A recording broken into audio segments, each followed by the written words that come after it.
হঠাৎ দেখবা গায়ের গেঞ্জিটা পর্যন্ত নিজের আপনজনেরা বেলেট দিয়া কাইটা রেখে দিবে।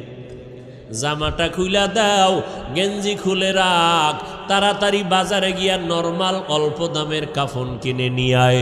কবর খনন কর, বাঁশ বাগানে বাঁশ খনন, বাঁশ কাঠ, কলা পাতা রেডি কর, গরম পানি রেডি কর, লাশটা ঘর থেকে তাড়াতাড়ি নামা। কয় বাইরে বৃষ্টি, কয় বৃষ্টি হোক, পলিথিন কাগজ দিয়ে পেঁচাইয়া বাইরে রাখ। এখন আর মরা লাশ ঘরে রাখা যাবে না। কে কয় বাইরের মানুষ? নিজের আপনজনে রাখা। নামা ঘর থেকে, লাশ নামাও। কয় বৃষ্টি বাইরে, কয় বৃষ্টি টিষ্টি বুঝি না, ওগলা পাতা আর পলিথিন দিয়ে পেঁচাইয়া রাখো। ইমাম সাহেবরে খবর দাও জানাজার জন্য।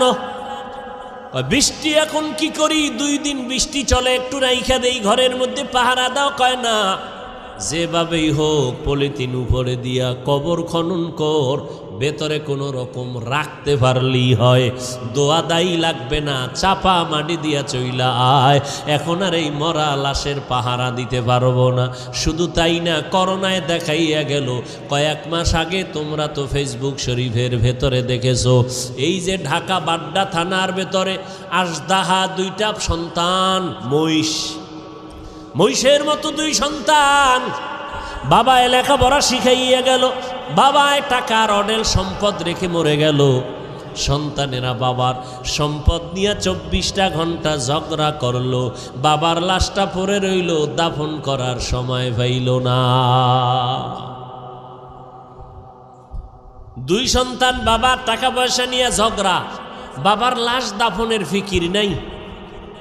এমন কুলাঙ্গার সন্তান জন্ম দিয়া কি লাভ হবে? আর এমন কুলাঙ্গারের বাবা দাবি করে কি লাভ? যেই সন্তানের মানুষ বরদোয়া করে, এই সন্তানের বাপ হইয়া লাভ কি হবে? এমন সন্তান জন্ম দিয়া কি লাভ হবে? একটা সন্তান যদি এমন হইতো